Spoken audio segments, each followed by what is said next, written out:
باب اذان الاعمى اذا کان له من یخبرہ، نابینے کی اذان جب کہ کوئی وقت بتانے والا اس کے پاس موجود ہو. تو حضرت بلال رضی اللہ تعالیٰ عنہ، رسول اکرم صلی اللہ علیہ وسلم نے فرمایا کہ بلال جو ہیں یہ رات کے وقت اذان دیتے ہیں، یعنی طلوع صبح صادق جو ہے اس سے پہلے. تو ابھی یعنی روزہ رکھنے کا ٹائم باقی ہوتا ہے جب حضرت بلال رضی اللہ تعالیٰ عنہ اذان دیتے ہیں. فَكُلُوا وَاشْرَبُوا، تو کھاؤ پیو یہاں تک کہ ابن ام مکتوم اذان پڑھیں. وَكَانَ رَجُلًا أَعْمَى، وہ نابینا تھے. لا ينادی حتى يقال له اصبحت اصبحت، تو پھر وہ اذان پڑھتے تھے، اس وقت تک نہیں پڑھتے تھے کہ جب تک انہیں یہ نہ کہا جاتا کہ اصبحت، کہ صبح ہو گئی ہے، تم صبح میں داخل ہو گئے ہو. تو اس حدیث سے یعنی آج تک یہ کچھ لوگ آگے غلط مطلب لیتے ہیں کہ اذان ہو رہی ہو تو بندہ کھا پی رہا ہو تو کوئی حرج نہیں، اذان کے دوران اگر ابھی چائے شروع کی تھی تو اذان شروع ہو گئی ہے. تو اصل جو ہے معیار ہے وہ یہ ہے کہ اذان ہو کس ٹائم رہی ہے، یعنی اذان کے اندر یہ کوئی گنجائش نہیں کہ جب اذان ہو رہی ہو تو بندے کھاتے پیتے رہیں. اصل یہ ہے کہ وقت جو ہے اس کو پیش نظر رکھنا ہے کہ اگر کسی علاقے میں تہجد کے لیے اذان پڑھی جاتی ہے یا کوئی جگاتے ہی اذان دے کر ہیں لوگوں کو روزے کے لیے، روزہ رکھنے کے لیے، تو اب اس اذان پر کھانا پینا جاری رہے گا، برقرار رہے گا. لیکن جو اذان عین اس ٹائم ہوتی ہے، چونکہ اذان کے لیے ضروری ہے کہ وقت فجر کا داخل ہو چکا ہو، روزے کے لیے یہ ضروری ہے کہ ابھی جو ہے وہ فجر طلوع نہ ہوئی ہو صبح صادق، تو اس سے پہلے پہلے کھائیں. تو ان کے دو جدا جدا ٹائم ہیں.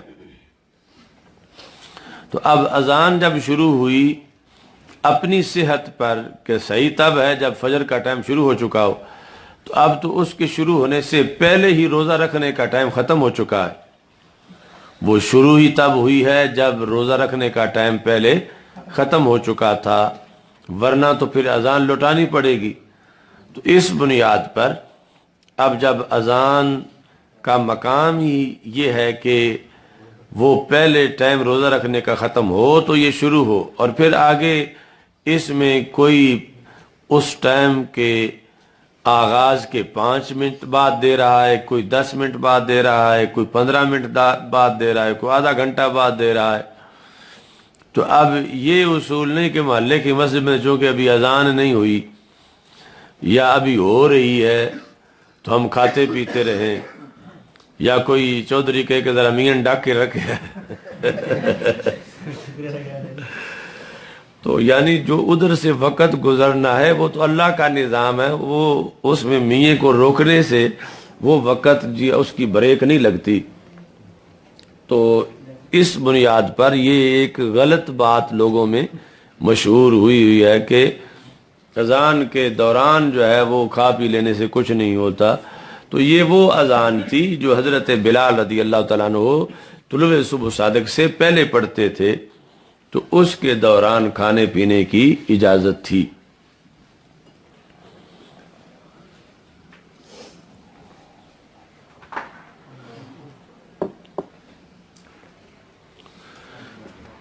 اچھا جی،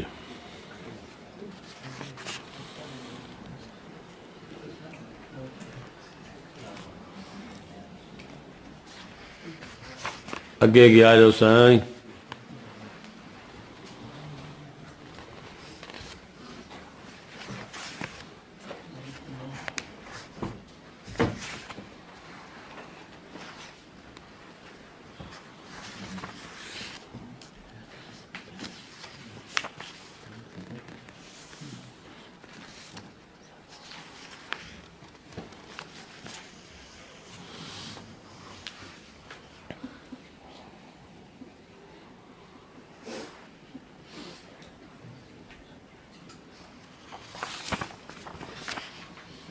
مشہور بات ہے حضرت بلال رضی اللہ تعالیٰ نے اذان نہیں پڑھی تو سورج نہیں نکلا، یہ اثر خطبہ بیان کر دیں۔ یہ اس میں جو اصول حدیث کی کتابیں ہیں، جرح و تعدیل کی کتابیں ہیں، اس میں اس واقعے کا انکار کیا گیا ہے۔ تو ویسے یعنی مولانا روم جو ہیں انہوں نے مثنوی شریف میں اس کا ذکر کیا، تو بحثیت ایک کرامت کے یعنی امکان ایسا موجود ہے کہ ایسا ہو سکتا ہے، لیکن آگے اس کا اثبات جو ہمارے اصول ہیں ان کے مطابق ہو تو یہ نہیں ہے، یعنی وہ محدثین نے اس کا مکمل طور پر انکار کیا ہے اس واقعے کا، تو اس بنیاد پر یعنی بیان نہیں کرنا چاہیے۔ لیکن اگر کوئی بیان کر رہا ہو یا کرے تو اس سے جھگڑنا بھی نہیں چاہیے کہ جس طرح کے مولانا روم نے بیان کیا ہے۔ اچھا جی، باب قول الرجل فاتتنا الصلاۃ، کہ یہ بھی ابواب میں سے ہے کہ جہاں بظاہر لگتا ہے کہ کوئی ضرورت نہیں تھی اس باب کو قائم کرنے کی، لیکن پس منظر میں دیکھا تو وہاں بھی ضرورت تھی، کہ امام ابن سیرین یہ کہتے تھے کہ فاتتنا الصلاۃ، تو ہماری نماز رہ گئی، یہ نہیں کہنا چاہیے، یہ کہنا چاہیے لم ندرک، ہم پا نہیں سکے۔ تو امام بخاری کہتے ہیں جب سرکار کی حدیث میں یہ لفظ موجود ہیں تو پھر کہنے میں کیا حرج ہو سکتا، تو اس واسطے باب قول الرجل فاتتنا الصلاۃ یہ قائم کیا، اور آگے جو ہے اس کے اندر حدیث جو ہے وہ ذکر کی کہ نبی اکرم صلی اللہ علیہ وسلم نے، حضرت ابو قتادہ کہتے ہیں کہ ہم رسول اکرم صلی اللہ علیہ وسلم کے ساتھ نماز پڑھ رہے تھے کہ نبی اکرم صلی اللہ علیہ وسلم نے جالبہ رجال کو سنا، یعنی جالبہ یہ ہے کہ آواز کسی کے تیز تیز چلنے کی، یہ آواز آپ نے سنی۔ تو نبی اکرم صلی اللہ علیہ وسلم نے جب نماز ادا کر لی تو فرمایا تمہیں کیا تھا، یعنی یہ آوازیں کیوں آئیں جس طرح کہ کوئی دوڑ رہا ہو۔ قالوا استعجلنا الى الصلاۃ، تو ہم جلدی جلدی نماز میں شریک ہو رہے تھے، تو اس وجہ سے قدموں کی آواز پیدا ہوئی۔ تو نبی اکرم صلی اللہ علیہ وسلم نے فرمایا کہ فلا تفعلوا، اس طرح نہ کرو، جب تم نماز کے لیے آؤ فعلیکم بالسکینۃ، تم پر اطمینان سے آنا لازم ہے، دوسرے میں ہے بالسکینۃ والوقار، فما ادرکتم فصلوا، جتنی مل جائے وہ پڑھ لو، وما فاتکم فاتموا، اور جو رہ جائے وہ پوری کر لو۔ تو اس سے امام بخاری رحمۃ اللہ علیہ نے استدلال کیا وما فاتکم، کہ سرکار نے فرمایا ہے، لفظ فوت بولا ہے نماز کے لیے، عدم ادراک اگر ہمیشہ لازم ہوتا وہ لفظ بولنا تو پھر نبی اکرم صلی اللہ علیہ وسلم یہ لفظ استعمال نہ فرماتے۔ اچھا جی، باب لا یسعی الی الصلاۃ ولیات بالسکینۃ والوقار، یہ حدیث پیچھے گزر چکی ہے۔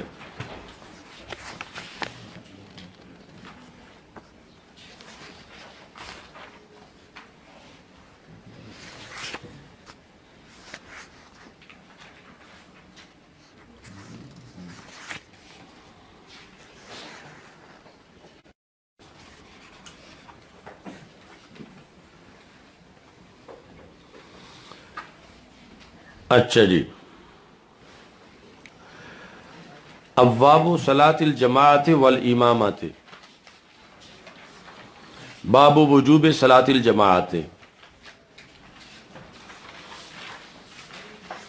وقال الحسن، یعنی حسن بصری رضی اللہ تعالیٰ عنہ کہتے ہیں کہ اگر کسی کی امی اس کو روکے کہ عشاء کے ٹائم تو مسجد میں نہ جاؤ جماعت میں، شفقتاً یعنی روکتی اس لیے نہیں کہ وہ نماز سے خوش نہیں کہ یہ نماز پڑھنے کیوں جاتا ہے، بلکہ شفقت کے لحاظ سے کہ خطرہ ہے اس کو، یہ گھر رہے، اظہار پیار کی بنیاد پر، کیونکہ اگر ویسے نماز کے خلاف ہو پھر تو بطریق اولا ماں کی بات نہ مانی جائے۔ یہ ہے کہ شفقت کے پیش نظر روکے، لم یطیعھا تو بیٹا ماں کی اطاعت نہ کرے کہ اس کے اس روکنے کا لحاظ نہ کرے۔ حضرت ابو ہریرہ رضی اللہ تعالیٰ عنہ کہتے ہیں کہ رسول اکرم صلی اللہ علیہ وسلم نے ارشاد فرمایا، مجھے اس ذات کی قسم کہ جس کے قبضہ قدرت میں میری جان ہے، لقد ہممت، میں نے ارادہ کر لیا،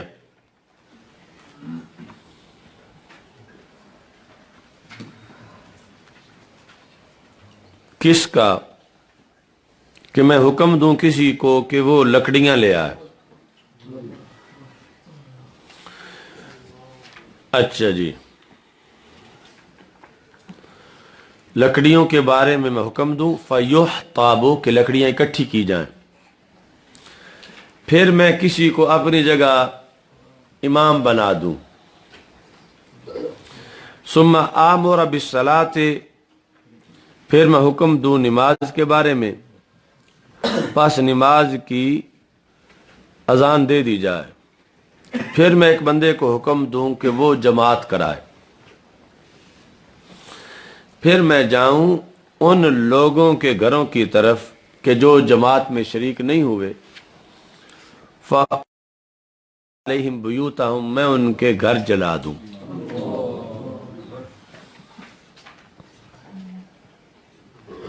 والذی نفسی بیدہ مجھے اس ذات کی قسم ہے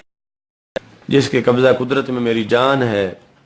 لو یعلم احدہم اگر یہ جو نہیں آتے ان میں سے کوئی یہ جان لے کہ اگر وہ نماز پڑھنے آئے گا یجد ارقن سمینن کہ وہ ایک ہڈی پائے گا، یعنی اتنا چھوٹا سا بھی اسے تحفے کا پتہ چل جائے کہ نماز پڑھنے سے اتنی چیز کھانے کو ملے گی، کتنی ارقن سمینا، تو یہ اس ہڈی کو کہا جاتا ہے کہ جس سے گوشت اتار لیا گیا ہے۔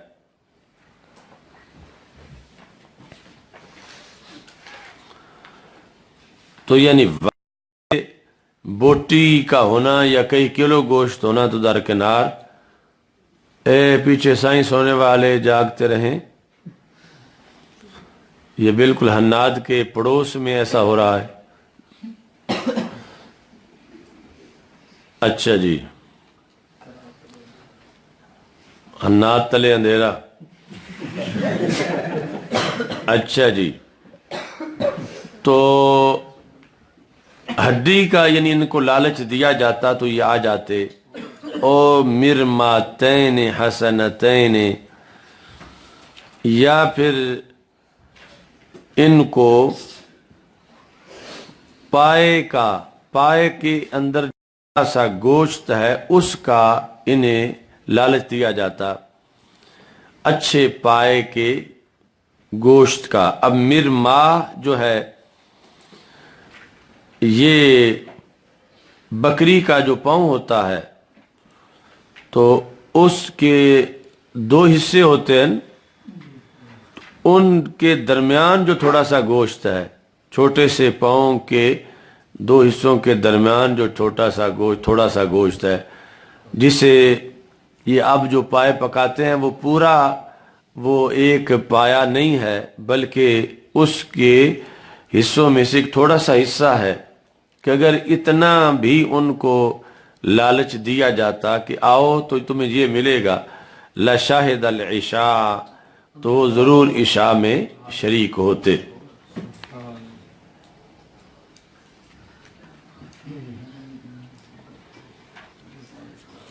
تو یہ جو حدیث ہے اس کو بھی روافض اچھالتے ہیں، یعنی کہاں شوق عبادت صحابہ رضی اللہ تعالیٰ عنہ میں، اور کہاں یہ بات، یعنی ادھر وہ کہ وہ اپنی مردانگی قوت ختم کرنے کو تیار ہیں کہ شادی نہیں کریں گے، اور یہ کہ ہم ساری رات بندگی کریں گے، ہم گھر میں ہی نہیں رہیں گے، ہم جنگلوں صحراؤں میں چلے جائیں گے۔ تو اس حد تک شوق عبادت، اور پھر انہی کے بارے میں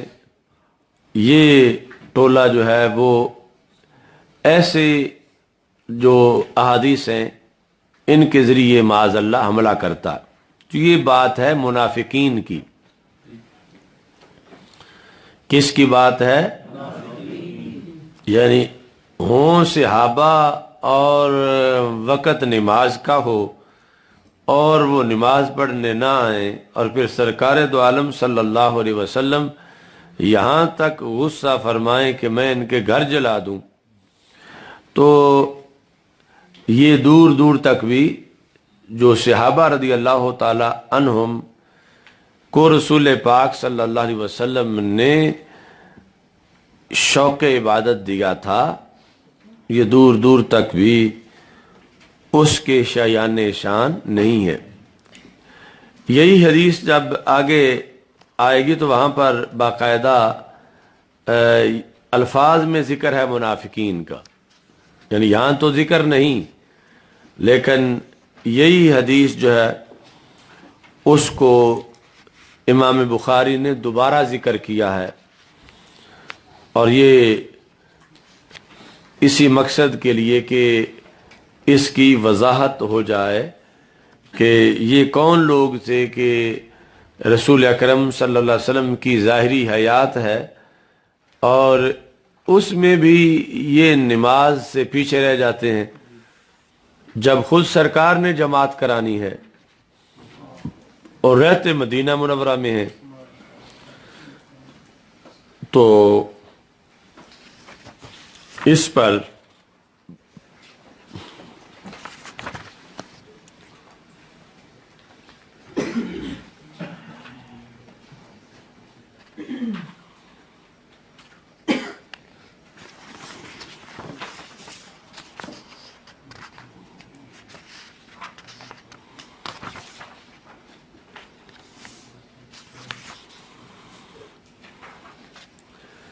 آگے حدیث آ رہی ہے باب فضل العشاء فی الجماع۔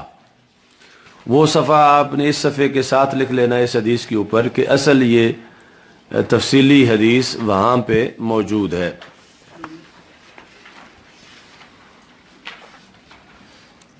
حضرت ابو ہریرہ رضی اللہ تعالیٰ عنہ سے وہ بھی روایت ہے اور یہ بھی حضرت ابو ہریرہ رضی اللہ تعالیٰ عنہ سے روایت ہے۔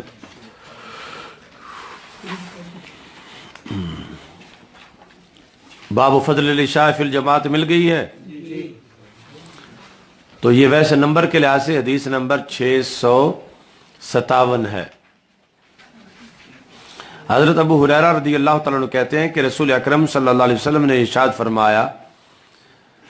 کہ منافقین پر فجر اور عشاء کی نمازوں سے زیادہ کوئی اور نماز زیادہ بوجھل نہیں ہے۔ منافقین پر سب سے زیادہ بوجھل فجر کی نماز ہے اور عشاء کی نماز ہے۔ کس پر؟ علی المنافقین، لفظ نظر آیا ہے؟ وَلَوْ يَعْلَمُونَ مَا فِيهِمَا، اگر انہیں پتہ چل جائے کہ ان دو نمازوں کا ثواب کتنا ہے، لَاتَوْهُمَا وَلَوْ حَبْوًا، تو پھر گھیسی کرتے بھی آ جائیں، وَلَوْ حَبْوًا یعنی سرینوں کے بل۔ اچھا جی، لَقَدْ حَمَمْتُ، اب وہ لفظ دیکھو، اور یہ لَقَدْ حَمَمْتُ، میں نے ارادہ کر لیا کہ میں مؤذن کو کہوں کہ وہ اذان پڑھے، اور پھر میں کسی کو کہوں وہ جماعت کرائے۔ ثم آخذ شعلا من نار فأحرق على من لا يخرج الى الصلاة بعد،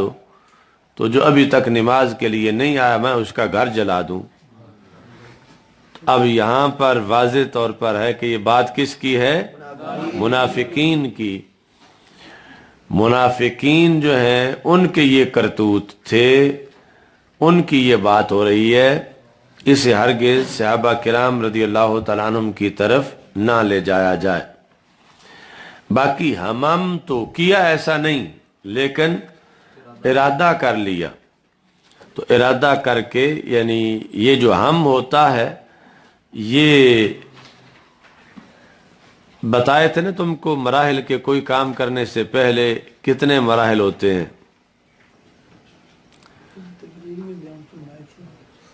اچھا، تقریر میں ہے۔ تو کوئی بھی کام کرنے سے پہلے اس کا بالکل جو معمولی سا خیال آغاز جہاں سے ہوا تھا وہ حاجس کہلاتا ہے، اس کے بعد اس کی پرورش بنے تو خاطر بنتا ہے، غبار خاطر۔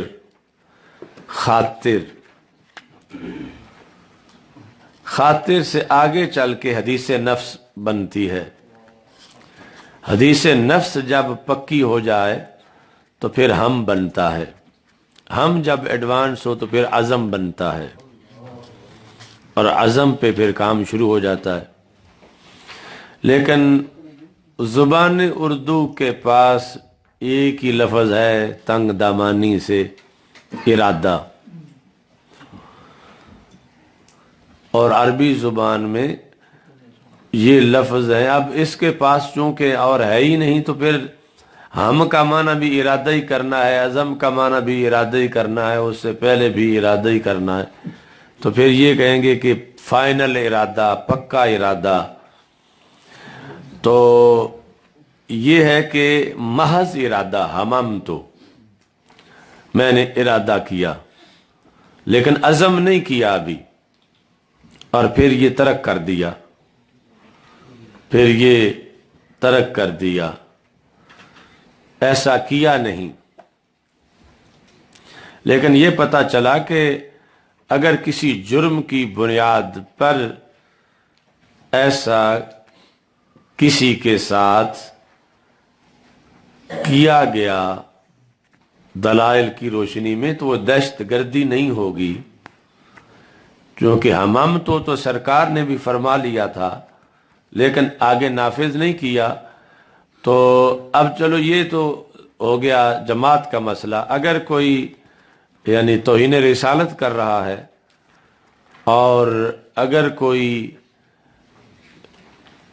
گالیاں دے رہا ہے مقدسات اسلام کو، یا وہ خود مسلمانوں کے قتل عام کی دعوت دے رہا ہے یا قتل کرتا ہے،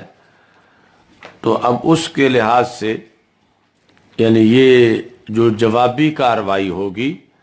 تو اسے دہشت گردی نہیں کہا جائے گا۔ اچھا جی،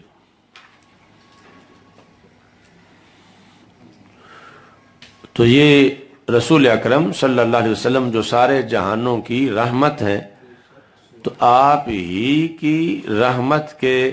خطبوں میں ایک خطبہ یہ بھی ہے، یعنی یہ پھر ذکر کرنے کا مقصد کیا تھا، کیا نہیں، لیکن یہ کہ یعنی یہاں تک جو ہے وہ میں اس چیز کو ناپسند کر رہا ہوں،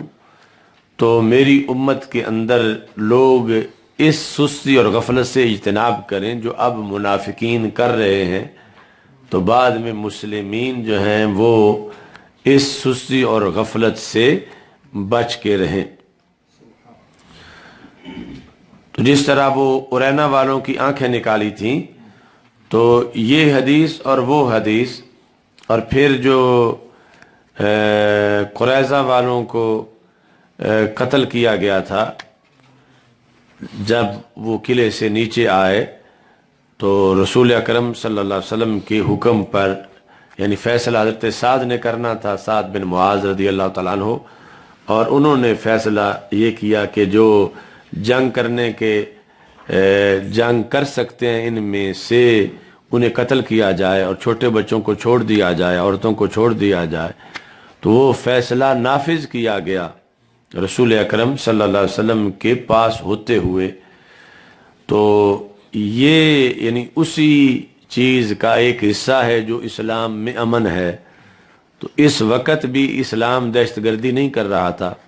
بلکہ قیام امن کا ہی ایک یہ حصہ تھا کہ رحمت عالم صلی اللہ علیہ وسلم کے جو اصول اور ضابطے ہیں قیام امن کے لیے،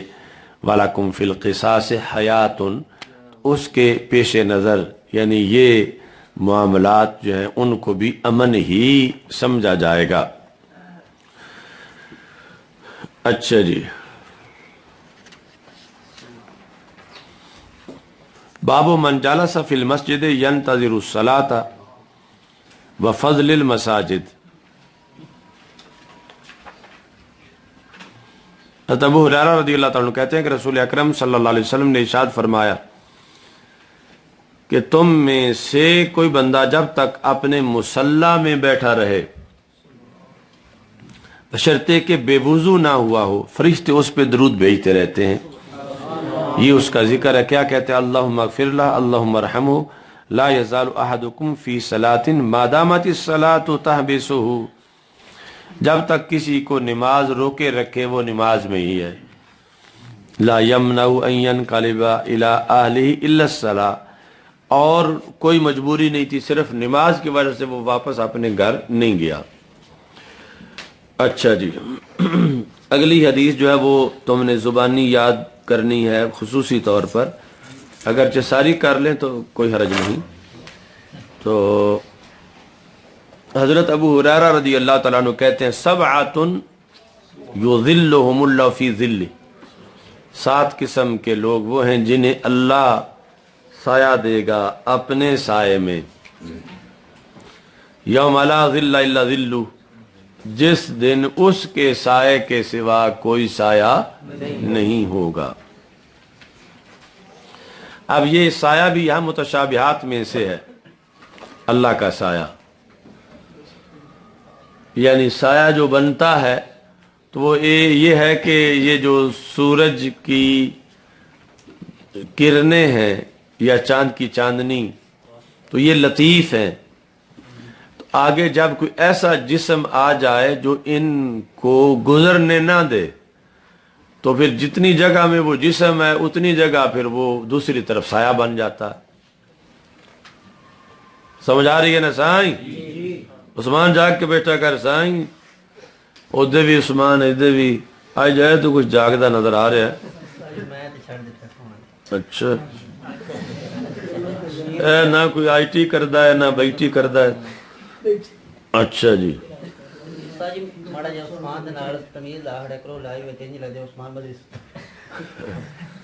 چلو کوئی گل نہیں، کوئی تیرے واسطے تنبیہ ہوندی راسین۔ ساڈا ایک کلاس فیلو ہے جس وقت نواز شریف دے خلاف مظاہرے ہوندے ہیں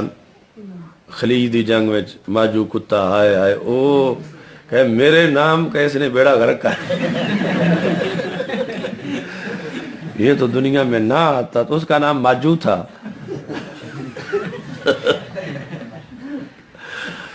اچھا جی، تو اب یہ عثمان بھی ان لوگوں کی سستیوں کی وجہ سے ساتھ فصل چاہتا ہے۔ اچھا جی، تو سایہ یعنی کس طرح بنتا ہے؟ کثیف جسم جب آتا ہے سامنے تو لطیف نور لطیف ہوتا ہے، شعائیں تو وہ پار نہیں گزرتی، تو دوسری طرف جانب مخالف میں سایہ بنتا ہے۔ تو اللہ کا سایہ نہیں ہے، چونکہ اللہ تعالیٰ لطیف ہے، اور یہ سایہ بننا یہ جسم کے آداب اور تقاضے ہیں، جبکہ اللہ جسم سے ہی پاک ہے۔ تو اس بنیاد پر یعنی یہ ذل کا لفظ جو یہاں بولا گیا وہ متشابہات میں سے ہے، اور اس کا حقیقی معنی یہاں مراد نہیں ہے۔ رسول اکرم صلی اللہ علیہ وسلم کے لحاظ سے بھی جو سایہ نہ ہونے کا ذکر ہے وہ اسی وجہ سے کہ